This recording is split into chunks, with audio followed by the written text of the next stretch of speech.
योभन्दा अगाडिका क्लासहरूमा हामीहरूले market and ट्रान्जेक्सनसँग जोडिएका र अस्मिता पब्लिकेसनको बुकमा दिएका 2.8 सम्मका 10 मार्क्सका लङ न्युमेरिकल प्रोब्लमलाई सल्भ गर्न सिकेका थियौँ भने आजको क्लासमा फेरि एकपटक हामीहरू यही च्याप्टर यानि कि मार्केट एन्ड ट्रान्जेक्सनसँग जोडिएका र अस्मिता पब्लिकेसनको बुकमा दिएका 2.9 र यहाँदेखि तलका 10 मार्क्सका लङ न्युमेरिकल प्रोब्लमलाई सल्भ गरेर यो च्याप्टरलाई अझ विस्तृत रूपमा बुझ्ने कोसिस गर्नेछौँ।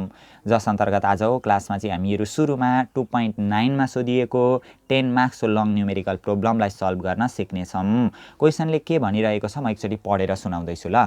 Assume that an investor buy 500 share of stock at 100 per share भन्दैछ क्या। कुनै लगानीकर्ताले चाहिँ 500वटा सेयर खरिद गरेको रहेछ 100 रुपियाँ गोटाका दरले भन्दैछ। अब सबैभन्दा सुरुमा त हामीले क्वेसन पढ्ने बित्तिकै त्यो क्वेसन चाहिँ लङ पर्चेससित रिलेटेड हो कि सर्ट सेलसित रिलेटेड हो भनेर छुट्याउनु पर्ने हुन्छ।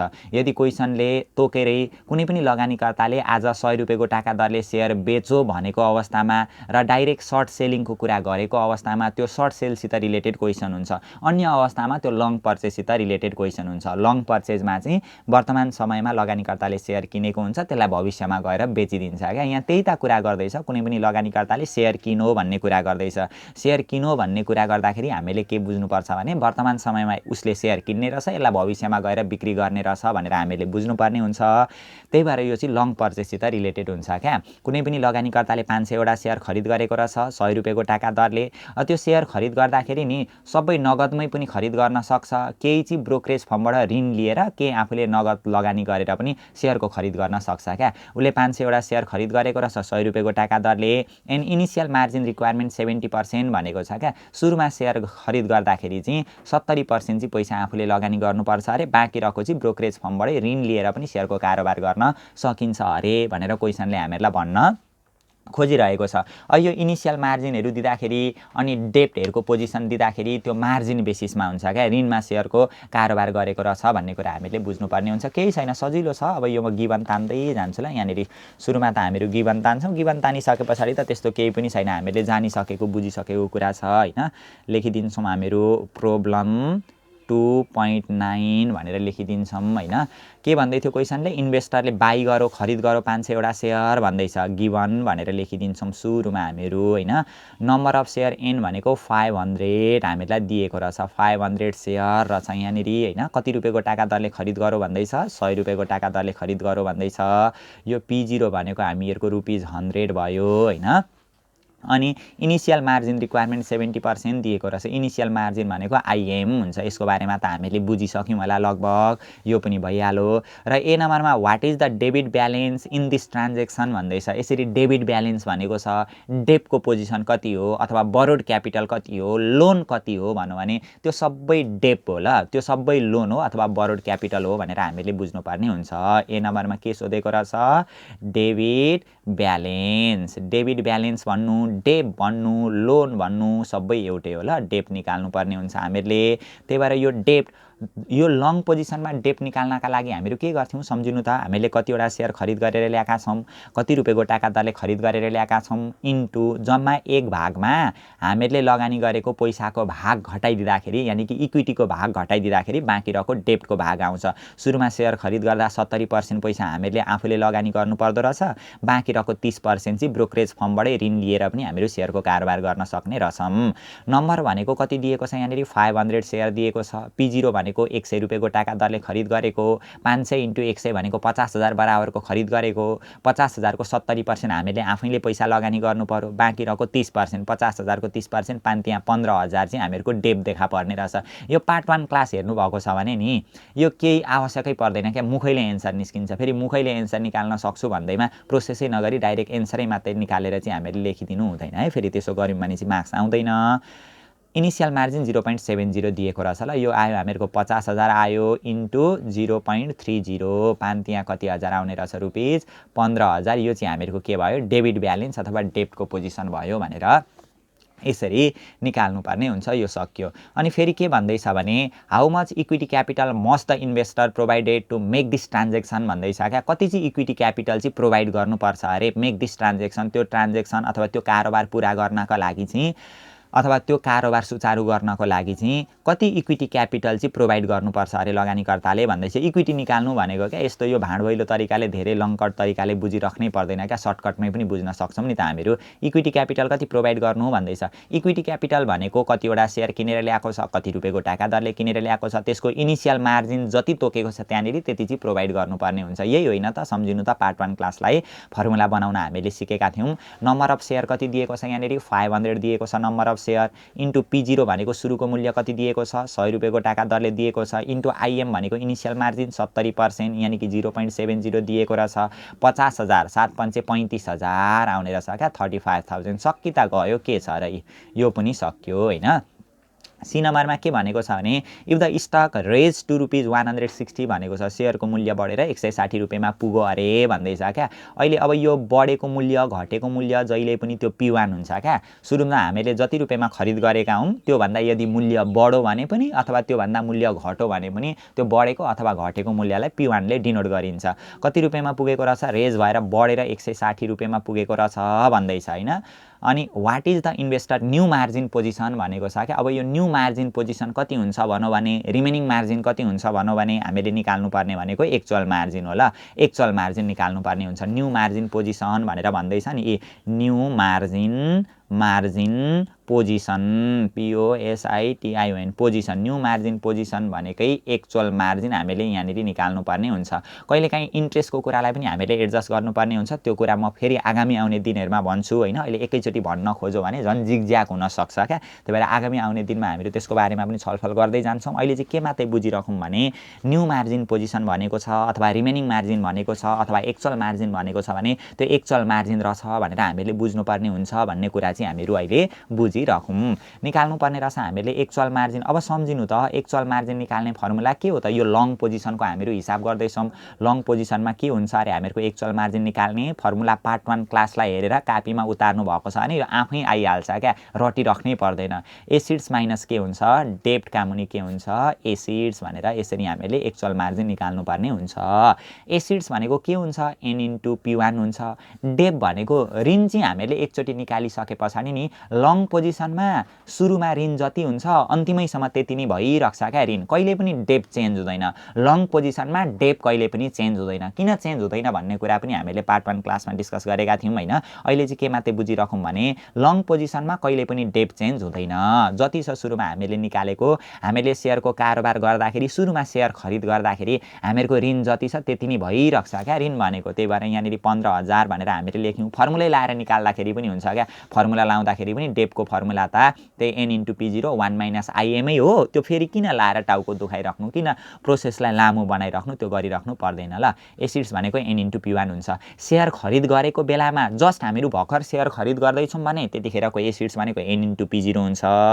तर यदि सेयर खरिद गरिसके पछाडि केही समय पछाडि सेयरको मूल्य परिवर्तन भएको छ भने त्यो परिवर्तित मूल्यको आधारमा यानि कि P1 को आधारमा चाहिँ हामीले एसिड्स निकाल्नुपर्ने हुन्छ। किन त्यस्तो हुन्छ भन्ने कुराको कन्सेप्चुअल कुरा पनि हामीले सुरुमै डिस्कस गरेका थियौँ। फेरि पनि म आगामी आउने दिनमा एकचोटि चाहिँ सबै कुराहरू सुरुको कुराहरू म एकचोटि फेरि भन्छु ल। अन्तिममा हामीले हिसाब गरिसके पछाडि त्यो पार्ट 1 क्लासलाई फेरि म एकचोटि रिभाइज गरिदिन्छु। तपाईहरु पनि हेर्दै जानु होला। त्यो प्लेलिस्टमा गएर चेक गर्नुभयो भने सबै सिरियल्ली आइहाल्छ। Part 1, part 2, part 3, part 4, part 5 सबै कतिवटा पार्ट हुन्छ सबै तिनीहरु देखा परिहाल्छ है।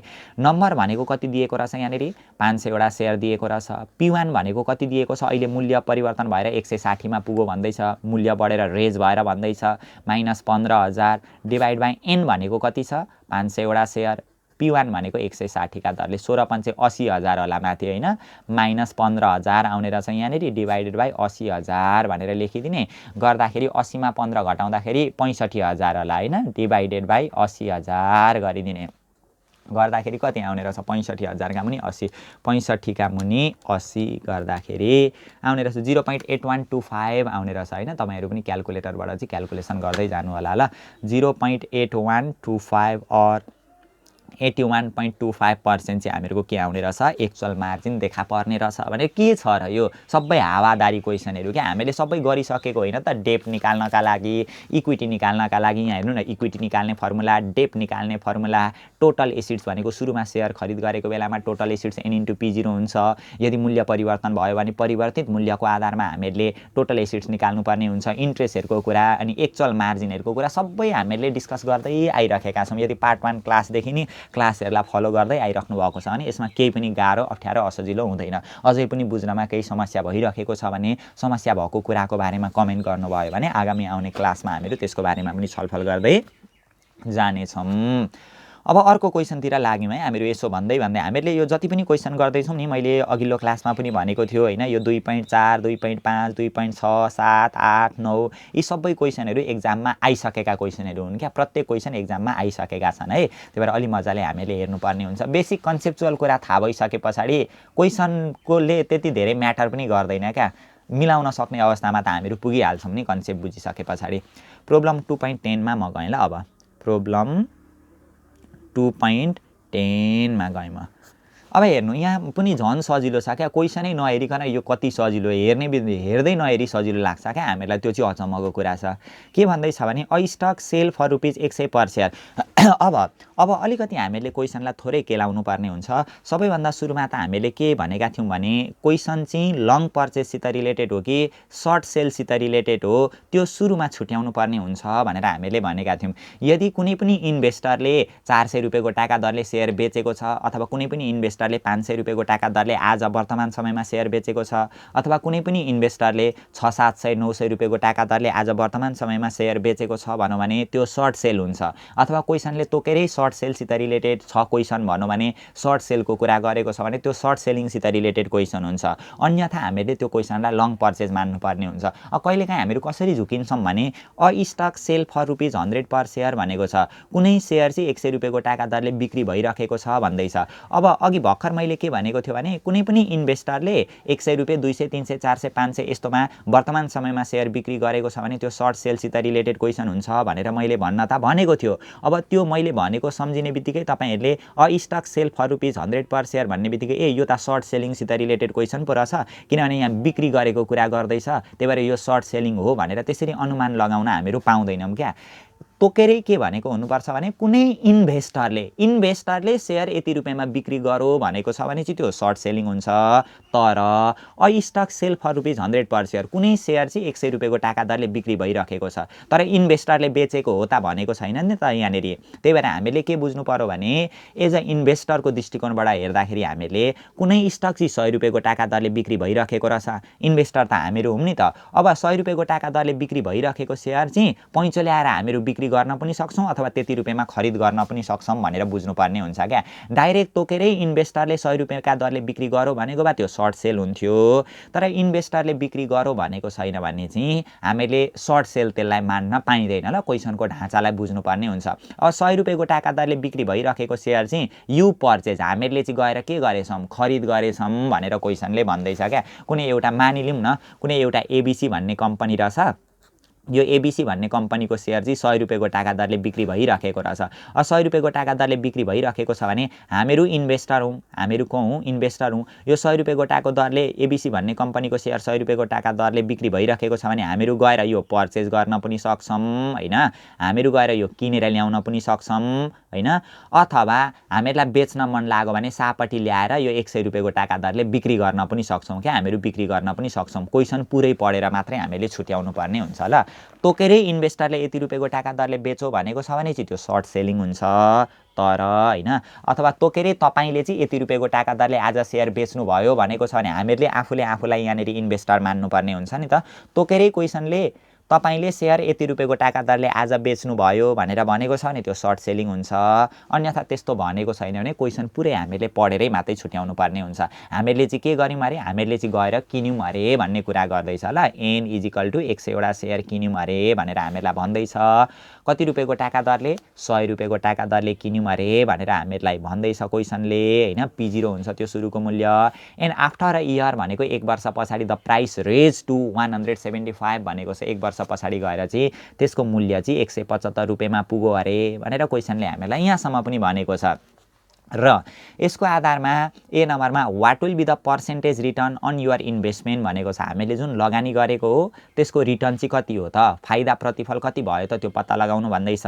If you bought the stock on margin भनेको मार्जिन बेसिसमा सेयर खरिद गरेको रहेछ। मार्जिन बेसिस भनेको अलिकति आफूले पैसा लगानी गरेर र अलिकति चाहिँ ब्रोकरेज फर्मबाट ऋण लिएर सेयरको कारोबार गरेको रहेछ, त्यसैलाई नि मार्जिन बेसिस भनेर भनिन्छ क्या, लोनको बेसिसमा भनेर सम्झिने नि। In the margin requirement was भनेर यहाँ मार्जिन रिक्वायरमेन्ट मात्रै भनौँ भने त्यो इनिसियल मार्जिन हुन्छ होला। एकचोटि इनिसियल मार्जिन 25% राखेर गर्नु पर्यो, एकचोटि इनिसियल मार्जिन 50% राखेर गर्नु पर्यो र एकचोटि इनिसियल मार्जिन 75% राखेर गर्नु पर्यो। त्यहाँ कमिसनहरू, डिभिडेन्डहरू, इन्ट्रेस्टहरू केही पनि छैन अरे भनेर हामीहरूलाई क्वेसनले भनिरहेको छ।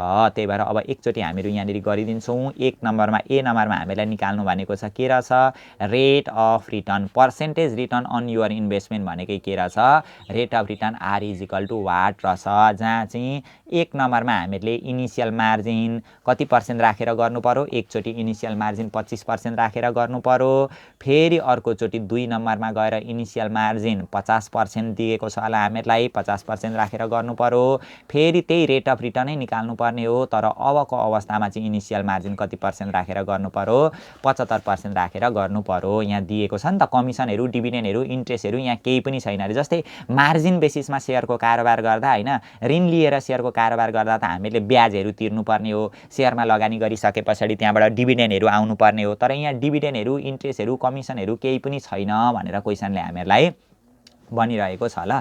अब हेरौँ, निकाल्नुपर्ने रेट अफ रिटर्न निकाल्नका लागि के गर्नुपर्छ। सुरुमा हामीले 100 रुपियाँको टाका दरले किनेका थियौँ, 1 वर्ष पछाडि गएर मूल्य 175 भयो भने हामीले बेच्न चाहेको खण्डमा 175 रुपियाँमा बिक्री गर्न सक्छौँ। त्यही भएर रेट अफ रिटर्न निकाल्नका लागि बेचेको मूल्यमा किनेको मूल्य घटाउने, त्यहाँबाट आएको डिभिडेन्डलाई जोड्नुपर्छ। अहिलेको क्वेसनमा डिभिडेन्ड छैन। यदि हामीले ऋण लिएर सेयर खरिद गर्दा ब्याज तिर्नु परेको भए त्यो ब्याजले चाहिँ रेट अफ रिटर्नलाई घटाउँथ्यो, इन्ट्रेस्ट माइनस गर्नु पर्थ्यो, अहिले छैन। Divide by P0 into IM यति मात्रै हुन्छ ल, त्यो बाँकी नभएको कुरा लेखिराख्नुपर्छ भन्ने अनिवार्य पनि छैन। यो लङ पर्चेससित रिलेटेड क्वेसन हो होइन। लङ पर्चेससित रिलेटेड क्वेसनमा त्यो मार्जिन बेसिसमा चाहिँ के हुन्थ्यो rate of return, P1 minus P0 plus C1 minus I का पनि P0 into IM। Part 1 class हेर्नुभएको छ भने यो केही नै लाग्दैन क्या, यस्तो यति जोतकोसम्म लाग्छ नि, यो कति सजिलो लाग्छ। अब यहाँ हेर्नु है, P1 भनेको कति दिएको छ, मूल्य बढेर 1 वर्ष पछाडि आफ्टर अ इयर 175 पुग्यो अरे। P0 भनेको सुरुको मूल्य हामीलाई 100 रुपियाँ दिएको छ, डिभाइड बाई फेरि P0 भनेको 100 रुपियाँ दिएको रहेछ, इन्टु IM भनेको इनिसियल मार्जिन रिक्वायरमेन्ट 0.25 भनेर हामीलाई दिएको रहेछ। गर्दाखेरि माथि 75 भयो, डिभाइड बाई 75 हुन्छ।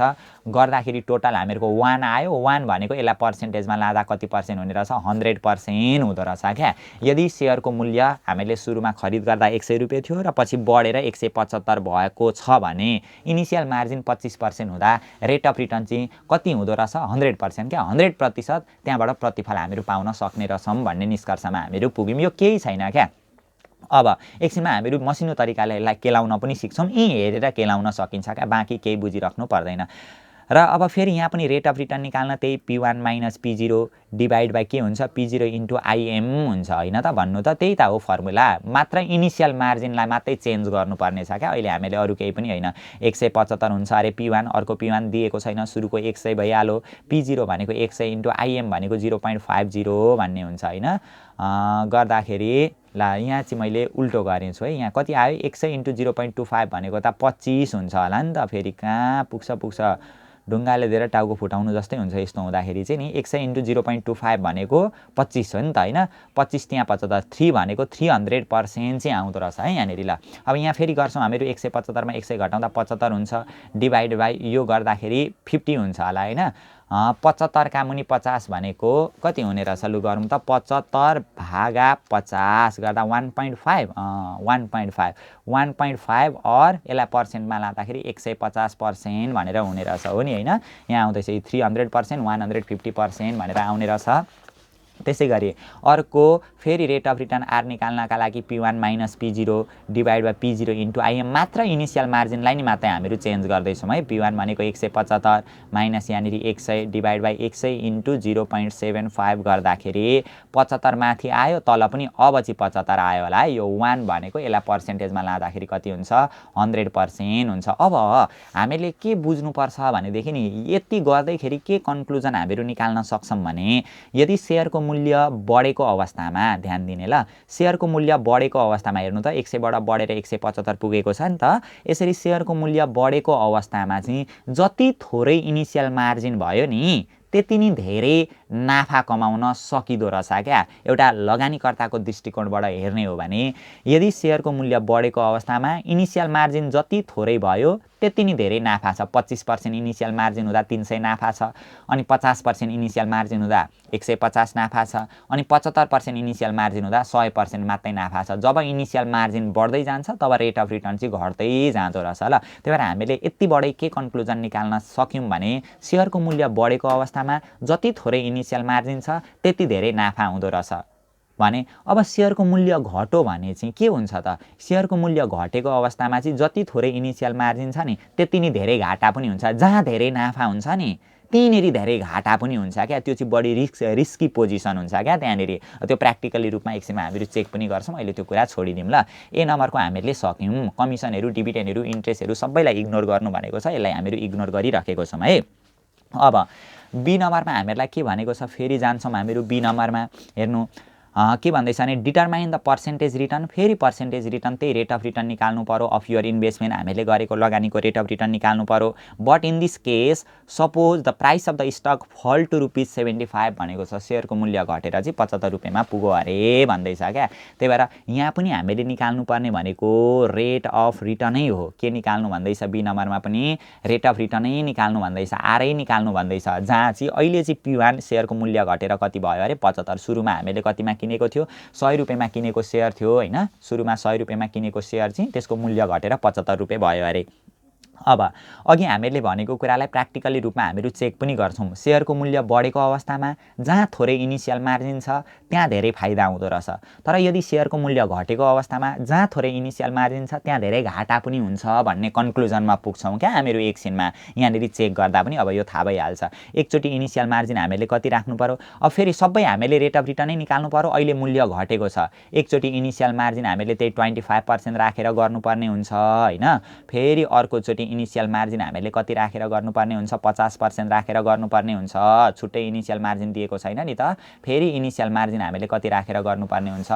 75% राखेर गर्नुपर्ने हुन्छ केही छैन के यति हाँस उठ्न थाल्छ नि एक दुईवटा क्लास एटेन्ड गरिसके पछाडि बेस लेभलदेखि प्रत्येक क्लासलाई नछुटाइ एटेन्ड गरिराखेका छौँ भने यो के लाग्छ हाँस उठेको उठै हुन्छौँ हामीहरू हिसाब गर्नुभन्दा धेरै हाँस उठिराखेका हुन्छ क्या अब रेट अफ रिटर्न निकाल्नका लागि हामीहरूको फर्मुला त्यही P1 - P0 divide by P0 into IM interest केही छैन कमिसन डिभिडेन्ड ट्याक्सहरूको कुरा केही पनि छैन त्यस्तोले के इम्प्याक्ट पर्छ भन्ने कुरा पनि सोधेको जस्तो लाग्दैछ यसमा हामीहरू डिस्कस गर्ने नै छौँ P1 भनेको कति थियो शेयरको मूल्य घटेर कति भएको छ अहिले 75 भएको छ हैन 75 माइनस सुरुमा कतिमा खरिद गरेको थियो 100 मा खरिद गरेको थियो P0 भनेको कति छ 100 छ IM भनेको कति छ 25% 0.25 गर्दाखेरि माथि हामीहरूको कति आउने रहेछ -25 आउने रहेछ डिभाइड बाइ तल कति आउने रहेछ 25 आउने रहेछ -25 लाई 25 ले भाग गर्दा कति आउने रहेछ -1 अथवा 100% आउने रहेछ ल घाटा क्या -100% घाटा हुँदो रहेछ अब 50% इनिशियल मार्जिन हुँदा के हुन्छ यहाँ रेट अफ रिटर्न निकाल्दा P1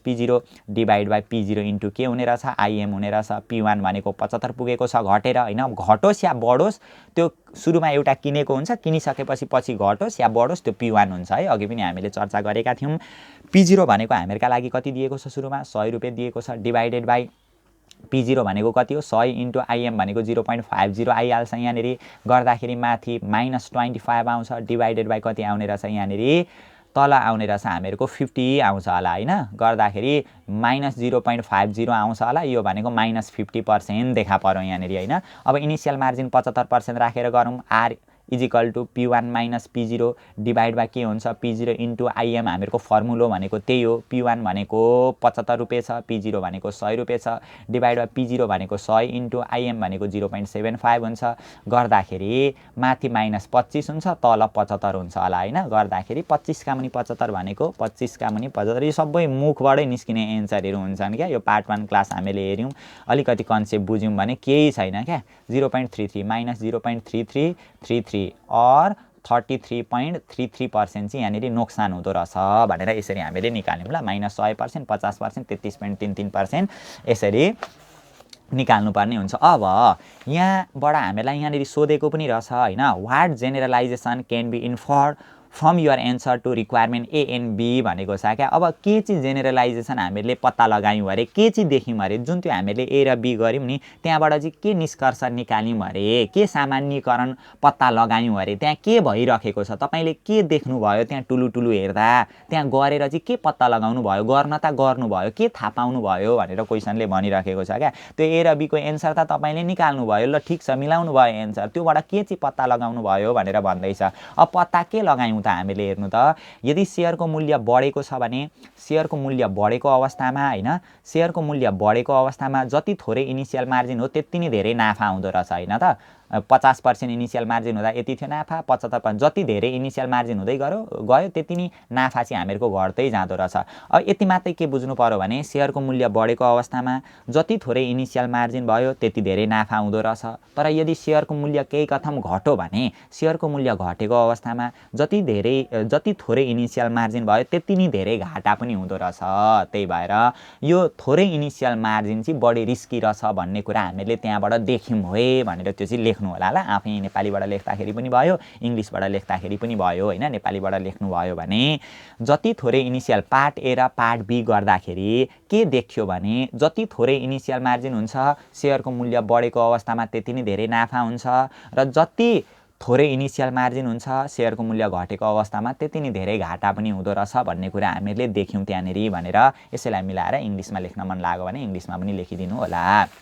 अब हेर्नु ल, त्यस्तो गाह्रो छैन, सबै सजिला क्वेसनहरू छन्। अलिकति बुझिसके पछाडि कन्सेप्टलाई चाहिँ थोरै हामीले छाएर लेख्यौँ भने भइहाल्यो क्या। अर्को छ, in calculating the return on investment you ignore commission dividend and interest expenses भन्दैछ। जस्तै हामीले यो रिटर्न निकाल्यौँ नि, अब मार्जिन बेसिसमा वास्तवमा रेट अफ रिटर्न निकाल्ने फर्मुला त P1 minus P0 plus C1 minus interest divide by P0 into वास्तविक फर्मुला त यो हो नि त। यो क्वेसनमा यो डिभिडेन्ड इन्ट्रेस्टहरू कमिसनहरू केही थिएन, त्यही भएर हामीले यो लेखेनौँ हैन। सबैलाई इग्नोर गऱ्यौँ, डिभिडेन्डलाई पनि इग्नोर गऱ्यौँ, इन्ट्रेस्टलाई पनि इग्नोर गऱ्यौँ, कमिसनलाई पनि इग्नोर गऱ्यौँ हैन, केहीलाई समावेश नगरिकन रिटर्न निकाल्यौँ। तर in calculating the return on investment हैन यु इग्नोर कमिसन, तपाईँले कमिसनलाई इग्नोर गर्नुभयो, डिभिडेन्डलाई इग्नोर गर्नुभयो, इन्ट्रेस्टलाई इग्नोर गर्नुभयो। अब describe how do commission dividend and interest expenses affect the return on your investment भनेको छ क्या। के कस्तो अफेक्ट पर्छ अरे त, के कस्तो प्रभाव पार्छ अरे त, कमिसनले कस्तो प्रभाव पार्छ रिटर्नलाई, डिभिडेन्डले कस्तो प्रभाव पार्छ, इन्ट्रेस्टले कस्तो प्रभाव पार्छ, लु भन्नु त मलाई भनेर क्वेसनले अब भन्दैछ क्या। यदि डिभिडेन्ड थियो भने डिभिडेन्ड जोडिन्थ्यो क्या, त्यही भएर डिभिडेन्डले रेट अफ रिटर्नलाई बढाउँथ्यो। डिभिडेन्ड भनेको लगानीकर्ताका लागि फाइदा हो क्या लङ पोजिसनमा। त्यही भएर यदि डिभिडेन्ड थियो भने डिभिडेन्डले रेट अफ रिटर्नलाई के गर्छ, डिभिडेन्डले रेट अफ रिटर्नलाई बढाउँछ भनेर लेख्नु पर्यो। यदि यो क्वेसनमा डिभिडेन्ड थियो भने त्यसले रेट अफ रिटर्नलाई के गर्थ्यो, बढाउँथ्यो। इन्ट्रेस्ट थियो भने यहाँ हेर्नु त, इन्ट्रेस्टले त घटाइराखेको छ किनभने ब्याज तिर्नुपर्ने हुन्छ, इन्ट्रेस्टले के गर्दो रहेछ रेट अफ रिटर्नलाई घटाउँछ। र कमिसन छ भने नि कमिसन पनि हामीहरूले दिनुपर्ने हुन्छ क्या ब्रोकरेज फर्मलाई। हामीहरूले को मार्फत सेयरको कारोबार गरिरहेको हो हैन, हामीहरूको सेयरको कारोबार गरिदिए मार्फत, हामीहरूको कारोबार सुचारू गरिदिए मार्फत ब्रोकरेज फर्मले कमिसन लिन्छ। त्यही भएर यो कमिसन थियो भने त्यो कमिसनले पनि रेट अफ रिटर्नलाई घटाउँथ्यो क्या। त्यही भएर कमिसनले पनि रेट अफ रिटर्नलाई के गर्छ, घटाउँछ भने हामीले के भन्नु पर्यो भने यदि यो क्वेसनमा इन्ट्रेस्ट, अहिले चाहिँ यो क्वेसनमा हामीले डिभिडेन्ड इन्ट्रेस्ट र कमिसनलाई इग्नोर गऱ्यौँ। यदि डिभिडेन्ड इन्ट्रेस्ट र कमिसन यो क्वेसनमा एभाइलेबल थियो भने इन्ट्रेस्ट र कमिसनले रेट अफ रिटर्नलाई घटाउँछ तर डिभिडेन्डले चाहिँ रेट अफ रिटर्नलाई बढाउँछ, यस्तो असर गर्छ, यस्तो इम्प्याक्ट पर्छ भनेर हामीले भनिदिनु पर्ने हुन्छ। मात्र यति सम्झिनु पर्यो, डिभिडेन्डले रेट अफ रिटर्नलाई बढाउँछ किनभने लङ पोजिसनमा जसले सेयर खरिद गरेको हो, जो इन्भेस्टर हो त्यसले डिभिडेन्डको पैसा पाउँछ क्या। त्यही भएर डिभिडेन्डले रेट अफ रिटर्नलाई बढाउँछ, त्यही भएर रेट अफ रिटर्न निकाल्दाखेरि डिभिडेन्ड जोड्छौँ हामीहरू, इन्ट्रेस्ट र कमिसनले रेट अफ रिटर्नलाई के गर्दो रहेछ, घटाउँदो रहेछ भनेर त्यो लेख्नु होला ल। यो पनि सकिहाल्यो, हामीहरू 10 नम्बरसम्मको क्वेसनमा पुग्यौँ ल। यी क्वेसनहरू यो इम्पोर्टेन्ट छन् हैन, महत्त्वपूर्ण छन् धेरै एक्जामको दृष्टिकोणबाट, त्यही भएर गर्दै पनि जानु होला। अब अर्को 11 नम्बरको क्वेसन अलिकति लामो रहेछ, भ्याइन्छ होला सायद आजकै क्लासमा गर्न, त्यो क्वेसन पनि हामीहरू गरिहालौँ ल। यो डटले फेरि सबै छापिदो रहेछ। अब यहाँ हेरौँ ल, 11 नम्बरमा हामीहरू जान्छौँ। 11 नम्बरको जस्तो क्वेसन पनि हामीहरूको एक्जाममा आउँछ है, आउन सक्छ, एकचोटि सोधिसकेको पनि कुरा होला। यहाँनिर अलि एक्स्ट्रा कुराहरू हामीहरू यहाँनिर सिक्नमा पाउँछौँ है। 2.11मा 2.11मा गएँ ल म, प्रब्लम नम्बर 2.11 11 क्वेसनले के भन्दैछ भने suppose that SCBL stock currently is selling 100 per share भनेको छ। कुनै एससीबीएल को स्टक चाहिँ करेन्टली सेलिङ 100 रुपैयाँको टाका दरले 100 रुपैयाँको टाका दरले बिक्री भइरहेको छ। अब हामीहरूले चाहिँ के गर्यौं त त्यो कम्पनीको सेयर 100 रुपैयाँको टाका दरले बिक्री भइरहेको छ भने हामीहरू गएर फेरि कोहीबाट पैँचो ल्याएर हैन ब्रोकरेज फर्मबाट पैँचो ल्याएर 100 रुपैयाँको टाकै दरले बिक्री गर्न पनि सक्छौं, अथवा त्यो 100 रुपैयाँको टाका दरले बिक्री भइरहेको एससीबीएल को स्टक हामीहरू आफूले किनेर ल्याउन पनि सक्छौं। यदि पैँचो ल्याएर त्यो 100 रुपैयाँको टाको दरले बिक्री भइरहेको छ र गएर हामीले 100 रुपैयाँको टाकै दरले बिक्री गरिदिउँ पैँचो ल्याएर भने त्यो सर्ट सेलिङ हुन्छ। गएर हामीले 100 रुपैयाँको टाका दरले किनेर ल्यायौँ भने त्यो लङ पर्चेज हुन्छ क्या। यहाँ के भन्नु हामीहरूले चाहिँ के गर्यौं त त्यो कम्पनीको स्टक जतिमै किनिरहेका हुन् अरूले जतिमा बेचिरहेका हुन् त्यो मतलब भएन क्या। हामीहरूले के गर्यौं यु बाई हामीले खरिद गरेछौं। कतिवटा सेयर खरिद गरेछौं यहाँनेरि 500 वटा सेयर खरिद गर्यौं भनेर क्वेसनले भन्दैछ ल। देख्दै हुनुहुन्छ नि तपाईहरु पनि 500 वटा सेयर भनेको रहेछ गिभनमा अलिकति तानिदिने नम्बर भनेको कति रहेछ 500 सेयर भनेर भनिदिने अनि using 37500 of your own money भनेको छ र हामीले आफ्नो स्वयं खुद गोजीको पैसा चाहिँ कति प्रयोग गरेछौं 37500। अब सम्झिनु त हामीले आफूले यति पैसा आफ्नो प्रयोग गर्यौं भन्नु भने त्यो के को पोजिसन हुन्थ्यो त्यो इक्विटीको पोजिसन हुन्थ्यो। हामीहरू बारम्बार यही कुरामा छलफल गरिराखेका छौं।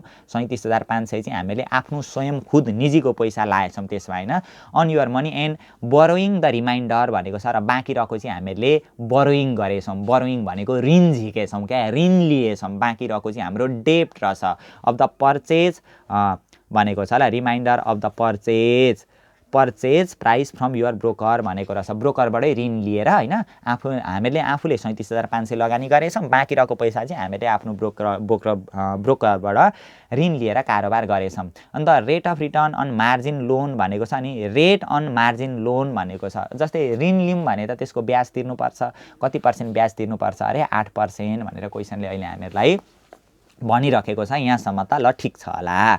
अनि ए नम्बरमा के भन्नु भने what is the percentage increase. अब एउटा कुरा के बुझ्नु भने नि जस्तै यु बाई 500 सेयर भनेको छ कतिवटा सेयर खरिद गर्यौं 500 वटा सेयर खरिद गर्यौं कति रुपैयाँको टाका दरले खरिद गर्यौं त्यो बजारमा जति रुपैयाँको टाका दरले बिक्री भइरहेको छ गएर त्यति रुपैयाँको टाका दरले त खरिद गर्ने हो नि त। त्यो एससीबीएल को स्टक 100 रुपैयाँको टाका दरले बिक्री भइरहेको छ भने हामीहरू गएर कतिमा किन्छौं 100 मा किन्छौं।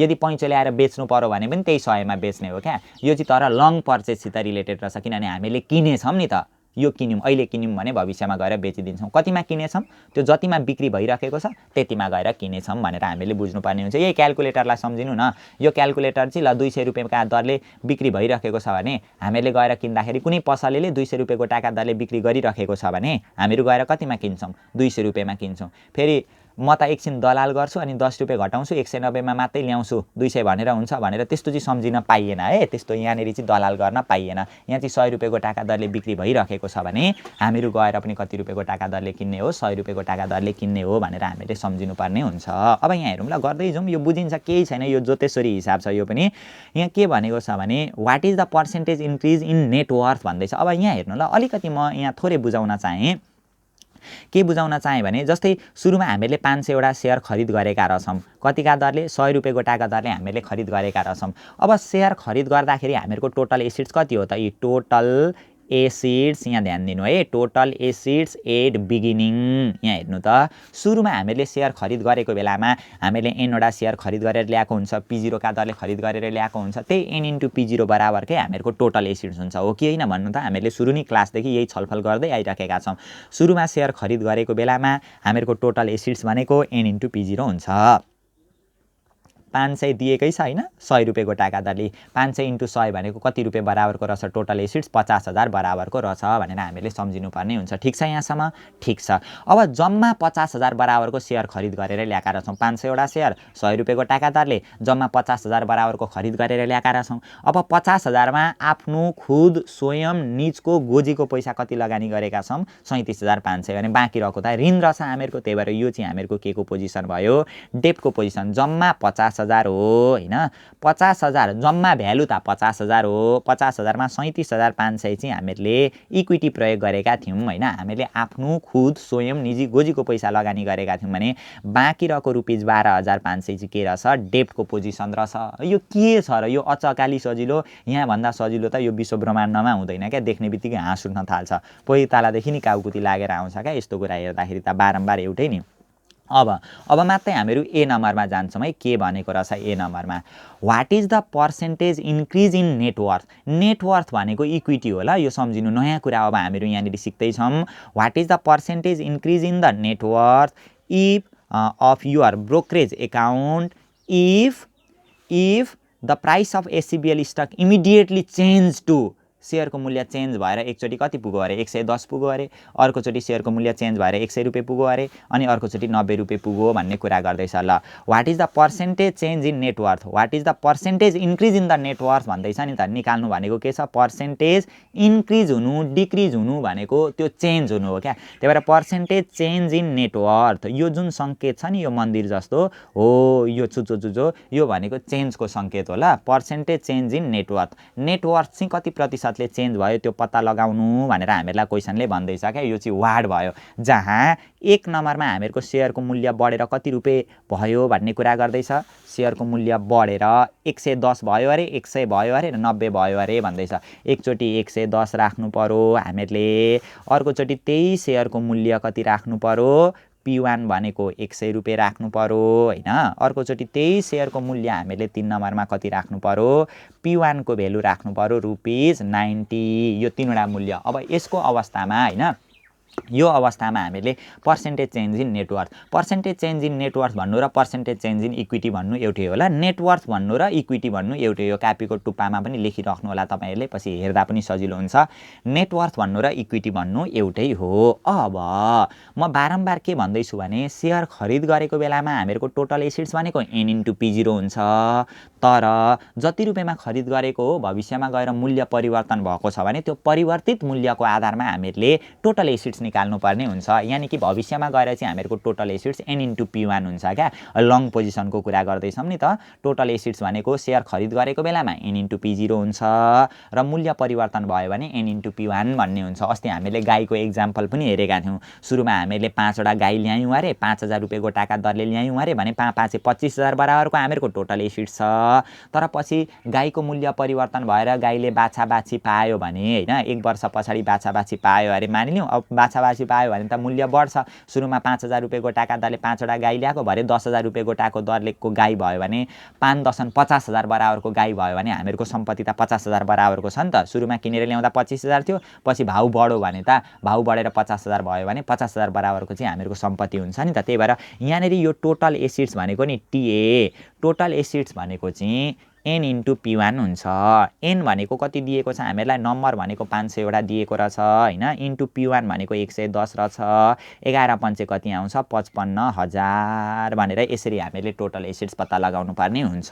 ठीक छ यहाँसम्म ल ठीक छ। अब फेरि एउटा के कुरा सम्झिनु भने पटक पटक हामीहरु के छलफल गरिराखेका छौं भने लङ पोजिसनको हिसाब गर्दाखेरि लङ पर्चेजको हिसाब गर्दाखेरि कहिल्यै पनि लङ पोजिसनमा डेब्ट चेन्ज हुँदैन क्या। सुरुमा हामीले जति ऋण ल्याएको हो अन्तिमैसम्म ऋण चाहिँ त्यति नै बसिरहन्छ क्या। अस्ति नै हामीले एउटा एक्जाम्पलबाट पनि हेरेका थियौं। जस्तै हामीले 50,000 को सामान किनेर ल्यायौं। 50,000 को सामान किनेर ल्याउँदाखेरि सबै पैसा हामीहरुको पुगेन। ऋण खोजेर 10,000 रुपैयाँ ऋण खोजेर ल्याएका थियौं। हामीले आफ्नो पैसा चाहिँ 40,000 हालेर सामान किनेर ल्याएका थियौं। अब यो 50,000 को सामानको भाउ पछि गएर चाहिँ 60,000 पुग्यो अरे। अब सामानको भाउ 60,000 पुग्यो भन्दैमा हामीहरु ऋण त धेर तिर्दैनौं। हामीहरुको ऋण चाहिँ जति छ त्यति नै हुन्छ। त्यो सुरुकै ऋण हुन्छ 10,000। तर अब 60,000 मा 10,000 हामीले ऋण तिर्यौं भने बाँकी रहेको जुन पोजिसन हुन्छ त्यो चाहिँ इक्विटीको पोजिसन हुन्छ क्या। कति हुने रहेछ 50,000। 60 मा 10 घटाउँदा कति हुँदो रहेछ 50,000 भनेको लङ पोजिसनमा जहिले पनि इक्विटीमा चेन्जेस आउँछ। डेब्टमा कहिले पनि चेन्जेस आउँदैन। डेब्ट सुरुमा जति छ त्यति नै हुन्छ क्या डेब्ट। यो एक्जाम्पललाई हेर्यौं भने सुरुमा डेब्ट 10 थियो भरे पनि डेब्ट 10 तर सुरुमा इक्विटी 40 थियो। हामीले लगानी गरेको पैसा सुरुमा 40 थियो भरे त्यो बढेर कति पुगेछ 50 पुगेछ। हो त्यस्तो कन्डिसन हुन्छ क्या। अब यहाँ त्यही हो क्या कुरो भनेको। हामीहरूको टोटल एसिड्स 55,000 पुग्यो नि। अब हामीले यहाँ न्यू इक्विटी निकाल्नु पर्ने हुन्छ। के निकाल्नु पर्ने हुन्छ? नयाँ इक्विटी निकाल्नु पर्ने हुन्छ क्या। यो न्यू इक्विटी। न्यू इक्विटी निकाल्नका लागि के गर्ने भने हामीहरूको जम्मा टोटल एसिड्स यहाँ हेर्नु त, टोटल एसिड्स 55,000 हो। अब यो 55,000 मा टोटल एसिड्समा डेप घटायो भने नि इक्विटीको पोजिसन आउँछ। ऋण कहिले पनि चेन्ज हुँदैन। डेप भनेको जति सक्दो लङ पोजिसनमा नि डेप कहिल्यै पनि चेन्ज हुँदैन। ल सजिलो छ, यो गर्दा गर्दै बुझिहालिन्छ। सबै एउटै खालको क्वेसनहरू छन्। 55,000 माइनस 12,500 गर्दाखेरि 42,500 हुने रहेछ। 42,500 चाहिँ हामीहरू के रहेछ? नयाँ इक्विटीको पोजिसन रहेछ। अब हामीहरूलाई क्वेसनले खासमा निकाल्नु भनेको त पर्सेन्टेज चेन्जेस इन नेटवर्थ हो, यानि कि पर्सेन्टेज चेन्जेस इन इक्विटी हो। अब केही कुराको पर्सेन्टेज चेन्ज निकाल्नका लागि नि त्यसको न्यू नेटवर्थ माइनस पुरानो old net worth divided by old net worth into 100 गरियो भने यसको पर्सेन्टेज चेन्जेस आउँछ क्या। नयाँ भ्यालुमा पुरानो भ्यालु घटाउने अनि फेरि पुरानो भ्यालुले भाग गरियो भने त्यसको पर्सेन्टेज चेन्ज आउँछ। अब न्यू नेटवर्थ हामीहरूको कति आयो? इक्विटी भनेकै नेटवर्थ 42,500 आयो। ओल्ड नेटवर्थ भनेको सुरुमा हामीहरूको नेटवर्थ कति थियो? सुरुको इक्विटी त हामीहरूको 37,500 हो सेयर खरिद गरेको बेलामा, डिभाइड बाई फेरि ओल्ड नेटवर्थ भनेको 37,500 हैन, अनि इन्टु कति रहेछ? 100 रहेछ। अब यो गर्दाखेरि 42,500 माइनस 37,500 भइहाल्यो, डिभाइडेड बाई फेरि 37,500 गर्दाखेरि 0.1333 आउने रहेछ। ल 0.1333 अथवा 13 यो इन्टु 100 ले मल्टिप्लाई गरिसकेको छ हामीले। 13.33% यिनीहरू लेख्नु पर्यो ल, यतापट्टि 100 ले मल्टिप्लाई गरिसकेको छ नि त। 13.33% भनेर यसरी पर्सेन्टेज चेन्जेस इन नेटवर्थ हामीले निकाल्नुपर्ने हुन्छ। सेम प्रोसेस, एकचोटि मूल्य 110 रुपियाँ भएको थियो, अर्कोचोटि मूल्य कति रुपियाँ राख्नुपर्ने हुन्छ? 100 रुपियाँ राख्नुपर्ने हुन्छ। यहाँ पनि सुरुमा के निकाल्नु पर्यो? टोटल एसिड्स निकाल्नुपर्ने हुन्छ। n इन्टु P1 हामीहरूको फर्मुला भइहाल्यो। n भनेको त्यही 500 वटै सेयर हो हामीहरूको, P1 भनेको 100 रुपियाँको टाका दरले, 500 इन्टु 100 भनेको जम्मा 50,000 बराबरको सम्पत्ति हो। अब डेप चेन्ज हुँदैन। डेप भनेको त सुरुको कति छ? 12,500 हो नि त हामीहरूको डेप। त्यही भएर अब हामीहरूले के निकाल्छौँ? यहाँबाट न्यू इक्विटी निकाल्छौँ। इक्विटी भनेकै नेटवर्थ रहेछ। यो निकाल्नका लागि जम्मा 50,000 हामीहरूको सम्पत्तिमा 12,500 हामीहरूको डेप घटाइदिँदा बाँकी रहेको 37,500 चाहिँ हामीहरूको के आउने रहेछ? इक्विटी आउने रहेछ। यहाँबाट पर्सेन्टेज चेन्जेस इन नेटवर्थ निकाल्नका लागि अब अघि के भनेको थियौँ? केही कुराको पर्सेन्टेज चेन्ज निकाल्नका लागि अहिले नयाँ भ्यालु, त्यो नयाँ भ्यालुमा अब पुरानो भ्यालु कति छ? इक्विटीको पुरानो भ्यालु पनि 37,500 नै हो। अचकाली यहाँ रमाइलो कुरा त नि त्यही छ नि त पुरानो भ्यालु पनि। फेरि पुरानो भ्यालुले भाग गर्छौँ, इन्टु 100 गरिदिन्छौँ। यहाँनिर हामीहरू गर्दाखेरि यो सबै गर्दा माथि 0 का मुनि 37,500 आउँछ होला हैन। 37,500 मा 37,500 घटाउँदा 0 का मुनि 37,500 इन्टु 100 गर्दाखेरि कति आयो? 0 आयो क्या। 0 लाई पर्सेन्टेज भनेर लेखिँदैन। यो पनि सक्यो। अब यहाँ फेरि हेरौँ त, यहाँ पनि हामीहरू गरौँ फेरि टोटल एसिड्स भनेर निकाल्ने फर्मुला त हामीहरूको n इन्टु P1 त्यही हो। n भनेको नम्बर अफ सेयर 500 वटा छ, P1 भनेको अहिले कतिका दरले? 90, 9×5 45,000 आउने रहेछ।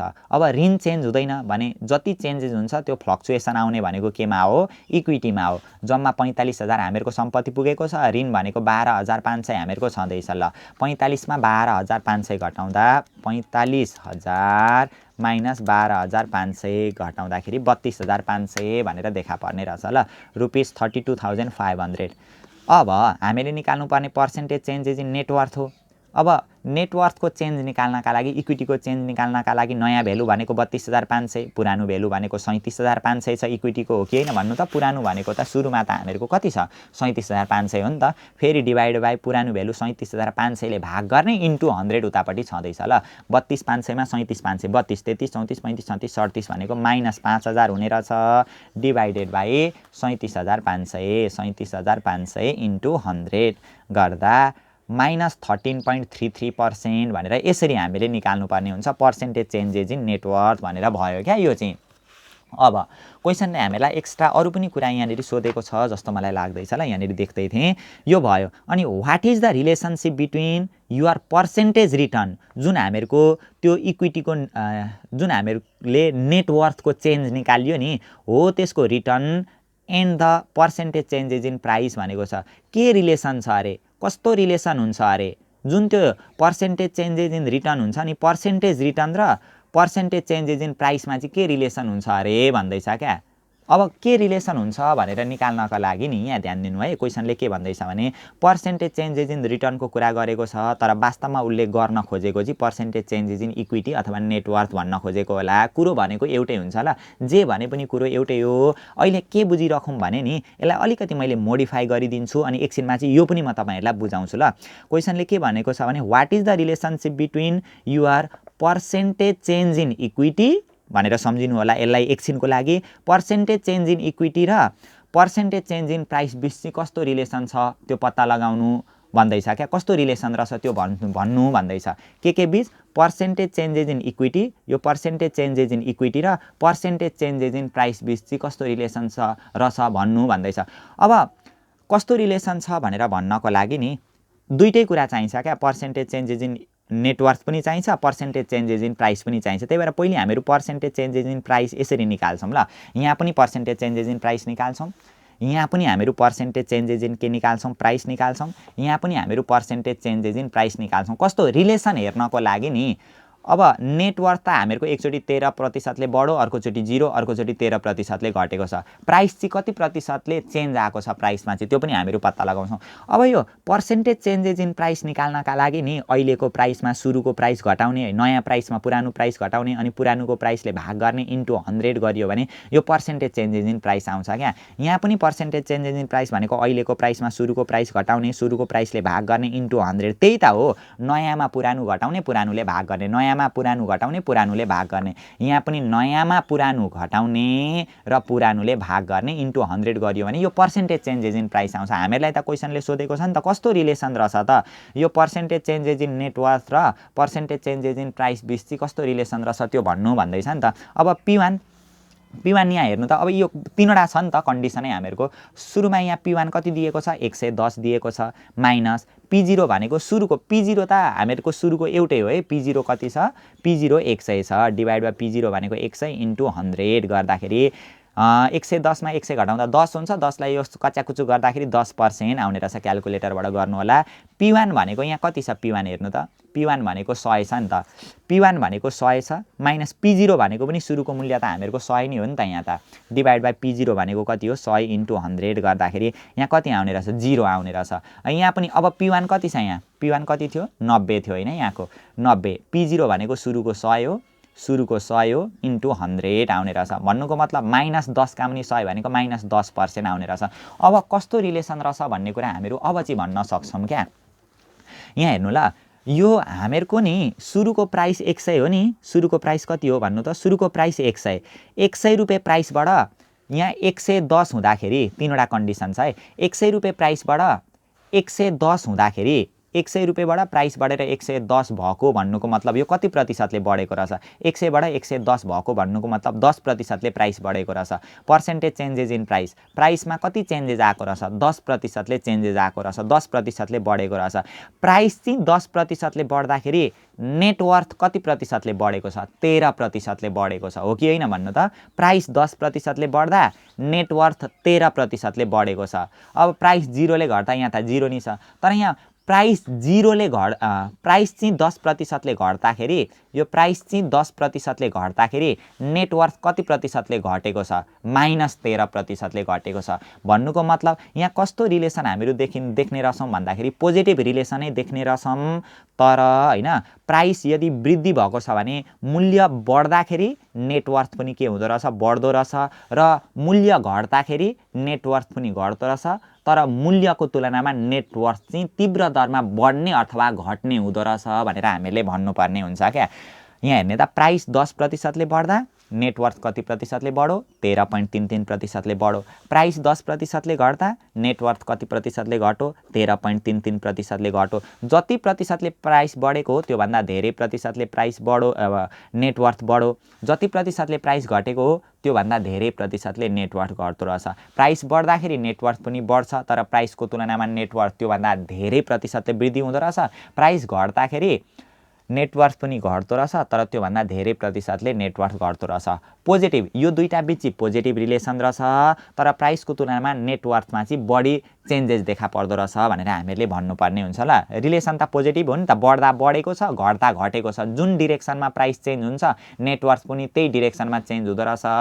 तर प्राइसभन्दा चाहिँ बढ्दाखेरि पनि धेरै बढ्दो रहेछ घट्दाखेरि पनि धेरै घट्दो रहेछ नेटवर्थ चाहिँ भनेर हामीले यही कुरा लेखिदिनु पर्ने हुन्छ। त्यो लेख्नु होला अलिअलि मिलाएर, नेपालीबाट लेखे पनि भयो इङ्ग्लिसबाट लेखे पनि भयो ल, केही फरक पर्दैन। यो पनि भयो, सकिगयो। अब एउटा कुरा मैले तपाईँहरूलाई अघि सुरुमा भन्नुपर्थ्यो होइन, अगाडि हामीले छलफल गरिसकेको हुन चाहिँ अब यो जुन अहिले क्वेसनले हामीलाई इनिसियल मार्जिन दिएको छैन क्या, इनिसियल मार्जिन कसरी निकालिन्छ भन्नु त, यो बिगिनिङ इक्विटीमा नि बिगिनिङ इक्विटीलाई सुरुको इक्विटीलाई बिगिनिङ टोटल एसिड्सले भाग गर्दा, बिगिनिङ टोटल एसिड्स अघिल्लो क्लास एटेन्ड गर्नुभएको छ भने यो पनि बुझिसक्नु भएको छ होइन, सुरुको इक्विटीलाई सुरुको टोटल एसिड्सले भाग गर्यो भने इनिसियल मार्जिन आउँछ। सुरुको हामीहरूको इक्विटीको पोजिसन कति छ 37,500 अनि सुरुको हामीहरूको टोटल एसिड्स कति छ यहाँ हेर्नु त, टोटल एसिड्स सुरुको टोटल एसिड्स सुरुको बिगिनिङ टोटल एसिड्स 50,000 छ हो। यो 37,500लाई 50,000ले भाग गर्दा 37,500लाई 50,000ले भाग गर्दाखेरि आउने रहेछ 0.75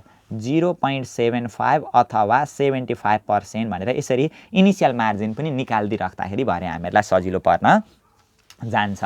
अब अघि मैले तपाईँहरूलाई भन्छु भनेको कुरा यहाँ फेरि हेर्नु होला ल एकचोटि, के भन्छु भन्दै थिएँ भने जस्तै what is the relationship between your percentage return, तपाईको त्यो पर्सेन्टेज रिटर्न र पर्सेन्टेज चेन्जेस इन प्राइस बिच कस्तो रिलेसन छ भन्नु भनेर भन्दैछ। अब यो पर्सेन्टेज चेन्ज इन प्राइस र पर्सेन्टेज चेन्ज इन नेटवर्थ बिच त पोजिटिभ रिलेसन रहेछ, जति प्रतिशतले प्राइस बढेको हो त्योभन्दा धेरै प्रतिशतले नेटवर्थ बढ्दो रहेछ, जति प्रतिशतले प्राइस घटेको हो त्योभन्दा धेरै प्रतिशतले नेटवर्थ घट्दो रहेछ भनेर हामीले भन्न त भन्यौँ। अब पर्सेन्टेज चेन्जेस इन प्राइस र यो रेट अफ रिटर्न बिच पनि पोजिटिभै रिलेसन हुन्छ। जति प्रतिशतले प्राइस बढेको हो त्योभन्दा धेरै प्रतिशतले रिटर्न पनि बढ्छ, जति प्रतिशतले प्राइस घटेको हो त्योभन्दा धेरै प्रतिशतले रिटर्न पनि घट्छ भनेर त्यो कुरालाई पनि अलिकति छुवाइदिनु होला ल। त्यति गर्नुभयो भने यो क्वेसनलाई पुग्छ। अब यहाँ हेर्नु है, अर्को क्वेसनमा हामीलाई के भन्दैछ भने बी नम्बरमा म गएँ ल, टाइम पनि अब हाम्रो सकिन आँट्दैछ कि अलिकति फास्ट ट्र्याकमा म जान्छु ल। बी नम्बरमा if the maintenance margin 25% maintenance margin भनेको याम होइन त 25% को कुरा गर्दै रहेछ यहाँनिर। मेन्टेनेन्स मार्जिन 25% छ भने how low can SCBL price fall before you get a margin call. यी मार्जिन कल तपाईले चाहिँ सेयरको मूल्य कतिभन्दा तल जानुभन्दा अगाडि मार्जिन कल प्राप्त गर्नुहुन्छ अरे भन्दैछ। अब यो मार्जिन कल भनेको छ, बाँकी कुरा केही नसोच्दाखेरि हुन्छ। मार्जिन कल भनेको छ अब के को आधारमा मार्जिन कल, प्राइस भन्नु नि त, त्यही भएर प्राइसको आधारमा मार्जिन कल भन्ने बित्तिकै के निकाल्थ्यौँ, ट्रिगर प्राइस निकाल्थ्यौँ। त्यही भएर ट्रिगर प्राइस हामीले निकाल्नुपर्ने हुन्छ। सुरुमा ट्रिगर प्राइस निकालौँ अनि भनौँला न होइन, फेरि छलफल गरौँला। ट्रिगर प्राइस निकाल्ने फर्मुला सम्झिनु त, 1 - IM का मुनि 1 - MM इन्टु के हुन्छ P0 हुन्छ। लङ पोजिसनको हिसाब गर्दा सर्ट पोजिसनमा प्लस हुन्छ। 1 - IM भनेको इनिसियल मार्जिन अघि भर्खर हामीले 75% निकालेको हो कि होइन भन्नु त, यहाँनिर 75% 0.75 डिभाइडेड बाई 1 - MM भनेको मेन्टेनेन्स मार्जिन 0.25, P0 भनेको सुरुको मूल्य कति रुपियाँ दिएको छ हामीलाई 100 रुपियाँ दिएको छ। गर्दाखेरि यो माथि घटाउँदाखेरि 0.25 हुन्छ, 0.25 तलको हामीहरूको 0.75 हुन्छ अनि इन्टु यो छ हामीहरूको 100 गर्दाखेरि 33.33 हुने रहेछ ल।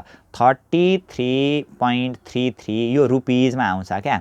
त्यही भएर अब लङ पोजिसनमा के हुन्छ त भने यदि करेन्ट मार्केट प्राइस अथवा P1 चाहिँ यो ट्रिगर प्राइस भन्दा कम्ती भयो भने investor will get receive a margin call भनेर हामीले भन्नुपर्ने हुन्छ ल। Investor will receive a margin call भनेर हामीले भन्नुपर्ने हुन्छ, हो कि होइन भन्नु त। यो जुन ट्रिगर प्राइस निकाल्छौँ, ट्रिगर प्राइस भन्दा करेन्ट मार्केट प्राइस यानि कि P1 कम्ती भयो भने चाहिँ इन्भेस्टरले मार्जिन कल रिसिभ गर्छ भनेर हामीले भन्नुपर्ने हुन्छ ल। त्यही भएर क्वेसनले भन्न खोजेको त्यही थियो हामीलाई। मेन्टेनेन्स मार्जिन 25% छ भने how low can SCBL price fall before you get a margin call भनेको छ, कतिभन्दा तल झरो भने चाहिँ तपाईँले मार्जिन कल प्राप्त गर्नुहुन्छ भन्दैछ क्या। कतिभन्दा तल झरो भने यो ट्रिगर प्राइस भन्दा तल झरो भने चाहिँ मार्जिन कल हामीहरू रिसिभ गर्छौँ भनेर भनिदिनु होला। If current market price P1 fall below the trigger price 33.33 then investor will receive the margin call भनेर भनिदिनु होला। हामीले यो लेख्न सिकिसकेका पनि छौँ, टाइम कम्ती भएको कारणले गर्दा अलिकति म द्रुत गतिमा जान चाहेँ ल। बी नम्बरको पनि हामीले गऱ्यौँ। सी नम्बरमा के भनेको छ अब हेर्दै जाऊँ ल।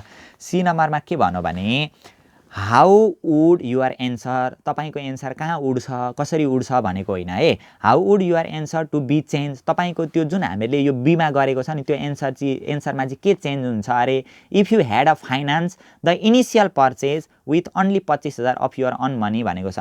तपाईँको एन्सर यो जुन बीमा तपाईँले एन्सर निकाल्नु भएको थियो नि, बीमा हामीले के एन्सर निकालेका थियौँ, बीमा हामीले ट्रिगर प्राइस निकालेका थियौँ क्या। यो एन्सरमा चाहिँ के चेन्जेस देखा पर्छ अरे, कसरी चेन्जेस आउँछ अरे, कतिले चेन्जेस आउँछ अरे त। यदि यो बीको एन्सरमा कतिले चेन्जेस आउँछ अरे भनेर क्वेसनले भन्यो भने बीमा त हामीले ट्रिगर प्राइस निकालेको थियो, त्यो ट्रिगर प्राइसमा चाहिँ अब कतिले चेन्जेस आउँछ त्यो कुरा पत्ता लगाउनु पर्यो क्या।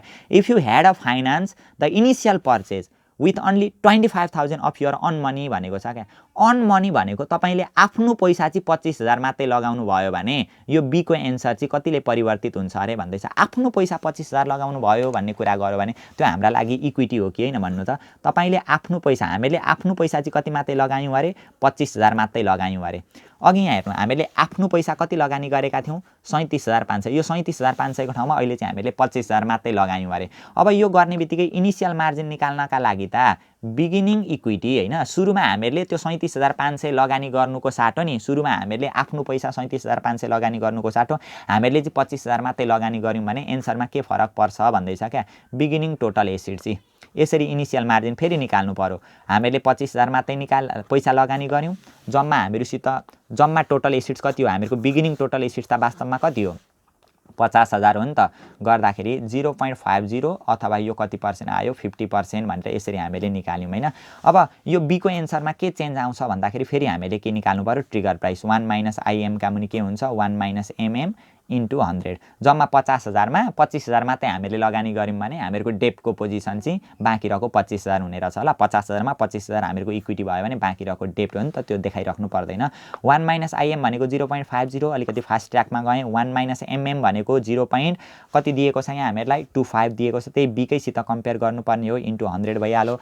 माथि 0.50 आइहाल्यो, डिभाइड बाई 0.75 आउँछ होला तल, इन्टु 100 गर्दाखेरि कति आउने रहेछ त, यो 66.67 आउने रहेछ ल। कति आउने रहेछ रुपिज, 66.67% रुपिज आउने रहेछ। यदि 37,500 को ठाउँमा हामीले 25,000 मात्रै लगानी गऱ्यौँ भने ट्रिगर प्राइस चाहिँ हाम्रो लागि कति हुने रहेछ, 33.33 को साटो 66.67 हुने रहेछ भनेर यसरी हामीले भन्नुपर्ने हुन्छ। त्यो पनि सकियो होइन। अब यसलाई मैले धेरै टाइम लिन ल, यो भइहाल्यो। अब अर्कोमा हेर्ने त के भनेको छ, डी नम्बरमा के भनेको छ हेरौँ ल। डी नम्बरमा म गएँ एकैचोटि।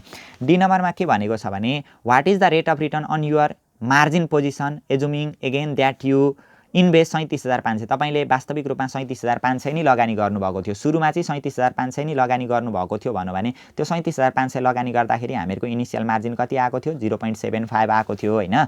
थियो भने अब रेट अफ रिटर्न निकाल्नु पर्यो। If SCBL stock is selling after 1 year, एक वर्ष पछाडि हामीले बेच्यौँ अरे 110, यतिमा बेच्यौँ अरे होइन। Assume that SCBL pay no dividend, यहाँ डिभिडेन्ड दिएको छैन अरे भन्दैछ। रेट अफ रिटर्न निकाल्न मैले फास्ट ट्र्याकमा भने ल, एकचोटि P1 हामीले कति राख्नुपर्ने हुन्छ, एकचोटि P1 110 राख्नुपर्ने हुन्छ ल, 110 राख्यौँ। अब कसरी गर्ने भन्नु त, थोरै म भनि मात्रै दिन्छु। रेट अफ रिटर्न एकचोटि 110 राख्ने, अर्कोचोटि 100 राख्ने, अर्कोचोटि 90 राखेर गर्नु होला। P1 minus P0 plus C1 minus I का मुनि के हुन्छ, P0 इन्टु IM हुन्छ। यो P0 पनि थाहा छ, IM पनि थाहा छ, P1 पनि अब हामीलाई थाहा भयो, यो पनि थाहा भयो। डिभिडेन्ड यो क्वेसनमा छैन,